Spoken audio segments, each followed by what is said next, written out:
Okay, our week of me not being here continues. Our vacation week continues, and I appreciate you still tuning in for the Morning Pit every day. And hopefully, you're finding that the content is pretty good and that it's been enjoyable.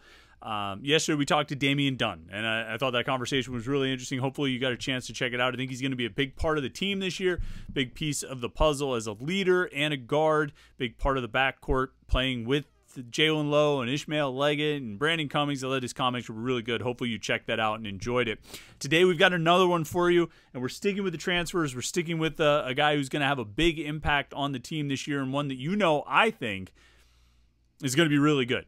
And this is one where we had the conversation with Jeff Capel a couple months ago, and hopefully you checked that out. That was, I think, some of the best stuff we produced here at youtube.com/Panther-Lair.com.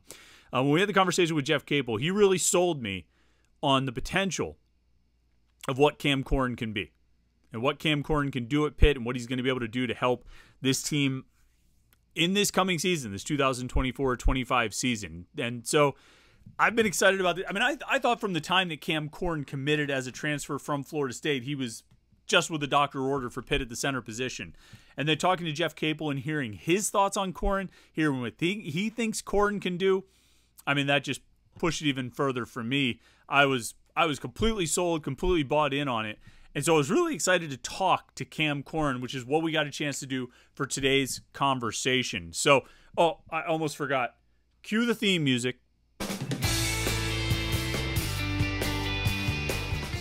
My intros are all thrown off, I'm used to saying all my usual spiel and then the theme music, and then we come back, and I didn't guide into it the right way. But it's Tuesday, it's the Morning Pit, youtube.com/Panther-Lair.com. We've got a conversation with Pitt center, Florida State transfer Cam Corhen. It was fun to talk to Cam and kind of hear about his experience at Florida State, how he was used as a center, and why he thinks his usage at Pitt is going to help him put up much better numbers than he put up at Florida State.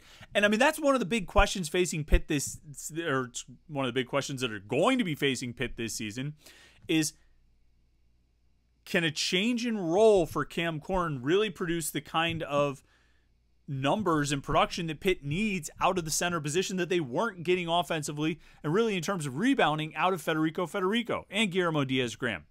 And so that's what I wanted to ask Cam Corhen. And we talked about that. We talked about a lot of things, but we certainly talked about that. That was also interesting, and I think you'll enjoy hearing about his matchups with Guillermo Diaz-Graham and how they've challenged each other and ideally made each other better. So I was really looking forward to this one. I think it lived up to it. I certainly enjoyed the conversation. If you liked the conversation with Damian Dunn yesterday, well, first of all, if you didn't see that, you should go check that out, and then you should check this one out. If you liked the conversation with Dunn, I think you're going to like this conversation with Florida State transfer, Pitt center, Cam Corhen.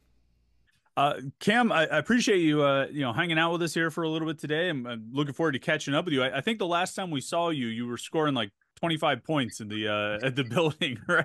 Was there something special about that building? Have you just been getting buckets every time you go into the gym there, or was that maybe a one night deal? I just love the energy in that gym. Like, even from practice, it's just something different. Yeah.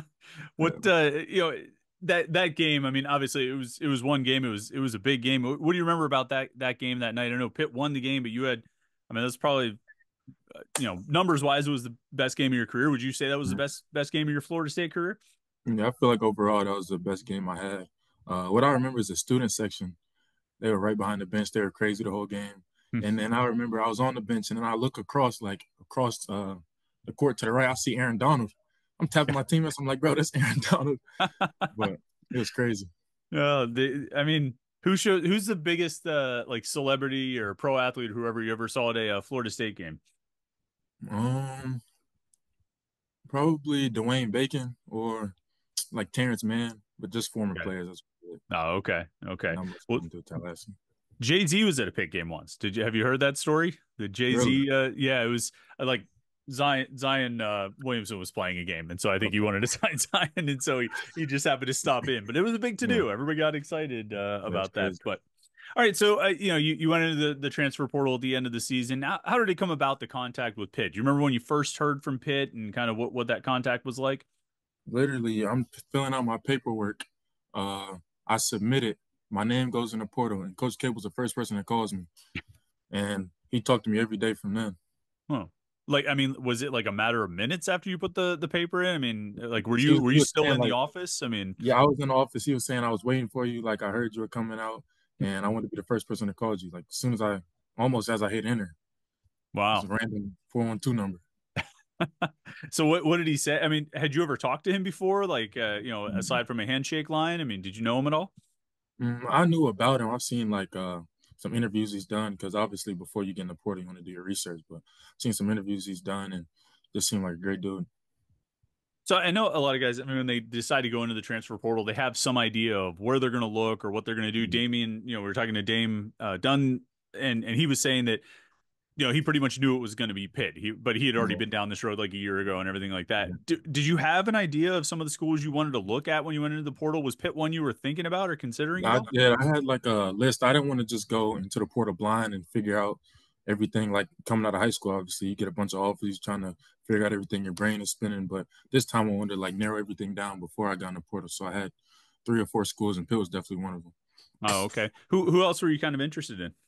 I was going to take a visit to Baylor, uh, Texas, and then what was the other one? There was one more. Oh, okay. I forget. Did you end up taking those visits or did you I just go did to it. This Pitt was my and first visit, and then I didn't schedule anything after. I was going to schedule Arizona State. That's what it was. oh, okay. I was going to go there right after I left here, and then I just figured out in the airport as I was leaving here, like, yeah, this is the spot. But is that when it hit you? Like you were sitting in the airport and Hmm. like Had a what little what layover. clicked? Yeah, what clicked about it? What made it the Um, spot? Everything felt like family, like just from all the players weren't here, but like from the coaches and just being around them all weekend, it felt like family. All the guys were cool. Even the dudes that were leaving had nothing but good things to say. I talked to Will Jeffries, Federico was here on my visit, but I had great things to say. Hmm. Now, so as you start talking to Jeff Capel and he starts talking about Pitt's interest in you, he was obviously impressed. He saw you in person, and Right. I've talked to him. He said, even scouting Florida State, he was like, "Wow, if this guy goes into the portal, we gotta go after him." When he starts talking to you, though, I don't want to call it a sales pitch, but what is he telling you about Pitt and what they need from you and why it would be a good fit for you?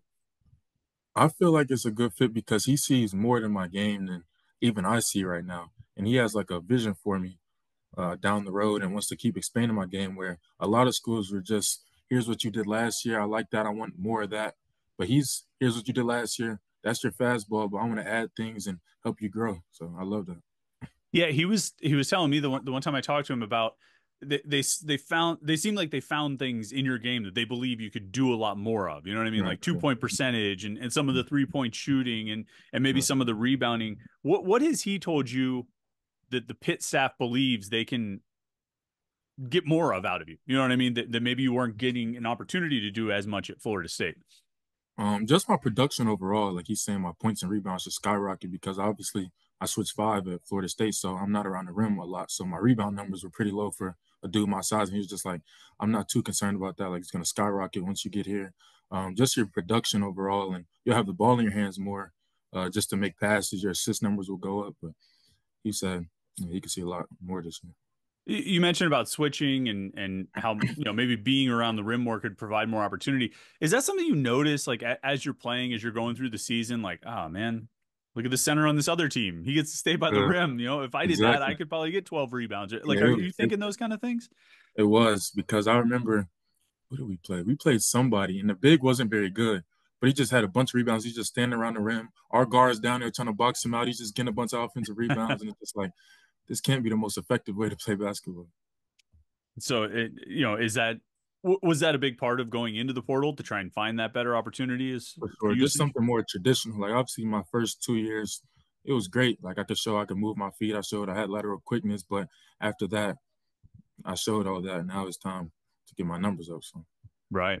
I was looking back at your rivals.com profile, and there was an interview you had done like coming out of high school. They interviewed a bunch of guys, I think, at a tournament or an event or Yeah, something, and it was like the lies that coaches tell. And the thing that you right, said I thought was really interesting. I'll just read you your quote. This is probably from like 4 years ago. So right. I don't know if you would say the same thing now, but you said that one of the things that you felt like college coaches had lied to you about is, and this is when you were in high school. So I don't think you were necessarily talking about Florida State, but you said For me, it was honestly just about play style. Obviously, I'm not a traditional big guy. I can shoot the ball and stretch the floor. They tell you that's how they use guys like me. Then you turn on the TV and watch them, and it doesn't correlate at all. It was just Right. stuff like that. How tough was it for you to find a fit that could use your skills? And did you have a different sort of perspective looking for that again when you went into the portal? I definitely did have a different perspective going into the portal because um, my first year it was a lot of the stuff that I was looking for there. But obviously, as you win or as you lose, I think we won 9 games that year. Mm-hmm. Things change, and then it's more of a okay. Here's what we want to do. We want to put you in a box, and there's nobody to blame. But obviously, that's not what I was looking for. Right. And you feel like that's what you're going to find here. That's kind of what they'll give you more opportunities to do. What, that game last year, I mean, you played against, you mentioned Federico. He's a unique kind of guy too, right? Like Yeah. super tall, super scared. What was sort of, what were some of the challenges of going against a guy like him? And what do you remember just generally about scouting Pitt when you were getting ready to play them the last 2 years? Scouting Pitt my first year, they had good guards, strong guards, and I knew I was gonna get to switch a lot because I was my first year. I wasn't as good as guarding as I was last year. I'm 18-year-old freshman, and my head is spinning, so I just had to guard because it was Nike, Burton, and then Cummings. Nelly, So yeah, my first year was just defense. I need to guard. I need to guard. My second year, I wasn't too concerned. I didn't get to switch as much. They didn't like Bub had me on island a couple of times and try to attack Jaylen Low. I think score once ish, not as much. So my second year was more offensive minded, and then obviously I scored a bunch. right, right. What I'm curious. I mean, as a guy who's in the ACC, what was sort of the perception of Pitt? Was it just another team in the conference? Was there something like, oh, if you play Pitt, this is what you're going to get, or this is what to sort of expect? I mean, was there in the locker room, was there a perception of Pitt or a reputation of Pitt? I feel like the perception of Pitt is that Coach Cable's gonna get his dudes to play hard. Like dudes are gonna crash, dudes are gonna take charges, everybody's gonna play hard. Like they might not be quote unquote the most skilled or this, that, and the third, but they're gonna play hard, and that's what you could always expect. And both times, I guess play them 3 times. That's what you got. Right, right. You're going from uh, maybe the oldest coach in the ACC or one of the oldest coaches in the ACC to Yeah, one of the younger guys. I mean, Jeff Capel is not young, but he's not, he's right. he's quite a bit younger than Leonard Hamilton. What you've just been around Pitt and Jeff Capel for a couple months, but what are the contrasts between those two guys? I mean, I really enjoy every interview we've done with Leonard Hamilton. He's great. Yeah, great guy. And and Jeff is cool. What's the contrast between those two coaches? Just how hands-on he is. Coach Caples runs every practice. He's there on the floor with us, even individual workouts. He comes, peeps his head in, critiques some things. Coach Ham was more of he let Coach Jones run all our practices. So our head assistant wrote our practice plan, did our scouts, did all that. And Ham was just in the background. And come game time, he'll say a few things here and there, but he wasn't really hands-on. Mm-hmm. So Okay. it's like night and day. Right. Now, I always forget how they do it with Pitt's coaching staff, but is there one guy you've been working with largely with the centers? Tio, O'Toole, Coach Tio. Mm-hmm. Okay. Has he gotten out the like the tackling pads to like All right. push people I had him around with it? for I think like 3 or 4 weeks when I first got here, just me and him every morning, with some managers, and he had the pads out, he had all type of drills. It was great. That's pretty hands-on. Yeah. That's I mean, what do you feel like are some of the biggest things you've taken from those sessions with him so far? Just mental toughness. He doesn't care if you're tired. He doesn't care if it's early, your body's hurting. Like you just got to be mentally tough. And I've seen that translate to once we've gotten everybody around and team things just from those 3 weeks of individual workouts. So can't wait to get back to work with him. When you've been playing with the team and pick up or whatever you guys do when you get together and play, who have you been matching up with a lot, and what kind of challenges you've been getting going head to head with guys? I've been matched up with Amdi. He's new. Mm-hmm. He's a freshman, and then G, of course, just because he knows the system. He can run the 5. Obviously, Papa's still hurt, so he can't go against me yet. But it's just been Amdi and G. I mean, Amdi's a new guy coming in as a freshman. We're all anxious to see him. What's been your impression of him so far? What's the scouting report there? A freak athlete. He's a crazy athlete. Like Hmm. I've been around some athletes at Florida State, but he's one of the best I've seen. Sure. Mm-hmm. You is he bigger than you? Is he about the same size? like height He's wise? about the same height, yeah, Okay. maybe an inch shorter. And then G obviously is a unique guy as a five because he's Yeah. gonna pull you out to the 3-point line, right? Like Hmm. what's obviously that can be a big challenge. I mean, you know, and I'm sure you defended guys like that before and with switching and everything, but like what's it like having to sort of chase a guy like that all over the I court, knowing he remember, can pull up from out there? yeah, I remember the first couple pickups. I was so frustrated because I'm used to switching everything. Like a guard will come up the screen, I'll tell my guard go take G, and the pop is out of play. But now I'm having to slide with the guard and then get back, and I'm chasing him all over the court, and I was just so frustrated. I was watching videos, I'm talking to coaches trying to figure out what to do, but you always gotta have a guy like that. Are you giving him a little taste of his own medicine? Are you trying to pull him out to out beyond the I arc? have, yeah, but he's smarter. He sends his guards, he sends them over, and it's just like I can tell he's been doing it for a couple of years, and he knows like smart things to do. And I'm actually learning from him a lot more Oh than I yeah, actually thought I would. nice, nice. Did you get matched up with him much in that game this year? Mm, You remember? I did, but like I said, we switched everything, so it wasn't like That's right. I'm guarding him. He'll go screen, and now I'm guarding Blake the rest of the possession. I'm guarding Jaylen Low the rest of the possession. Sure, sure. Just a couple other things I wanted to ask you about. I mean, you mentioned Jaylen Low. It feels like he's sort of emerged as one of the leaders of this team as a sophomore. He's the point guard and everything like that. Yeah. When you came on your visit, you know, how much did you kind of talk with him? How much did he talk to you about Pitt and about the team to kind of give you a sense of what they have, what they're building there? I talk to him a lot because you can talk to the coaches and they'll tell you kind of what you want to hear, but talking to a player is so much different and you can get like a player's perspective on it. So it was big. We talked about the offense, the defense, how they run things around here, and I just felt like it was a great fit. And what have you picked up on as far as the culture in the locker room? And that's one of the biggest things around here for the last 2 years as they've started winning more. Is it seems like they've had a tighter locker room, a stronger culture. What have you seen out of that? I've never seen anything like this. Like the coaches come around a lot. They're always in the locker room. Like when I just came in here to interview, I left the locker room. Cape was in there. His son's on the beanbag in there. This dude's playing games. Everybody's around eating, having fun, talking basketball. So the coach is crazy. Yeah. All right, and then just the last thing. I mean, obviously, you when you transfer, you're not going to transfer to a program where you expect to lose, right? You're Yeah, going somewhere that you exactly. believe can win. What sold you on this team's potential for this season and what they can do this year? I feel like we can win the ACC. I like the pieces coming back, and I feel like that should be our goal for now because obviously you win the ACC, you get an automatic bid to the tournament, and obviously that's our goal. So win the ACC is what I think we can do. Did you like keep an eye on last year the NCAA tournament when they got left out? Like, were you aware of that or watching that as a another guy in the Yeah. ACC? The aftermath I kind of seen, but I wasn't too Mm-hmm. focused on it like when it happened. But the aftermath, and obviously as I got in the portal and I talked to Cape and them, I got that they pretty much got screwed. Yeah, for sure. All right, Cam. Well, thanks so much for your time, man. I really appreciate it. It was good talking to you, and we will catch up with you again this fall. Appreciate it.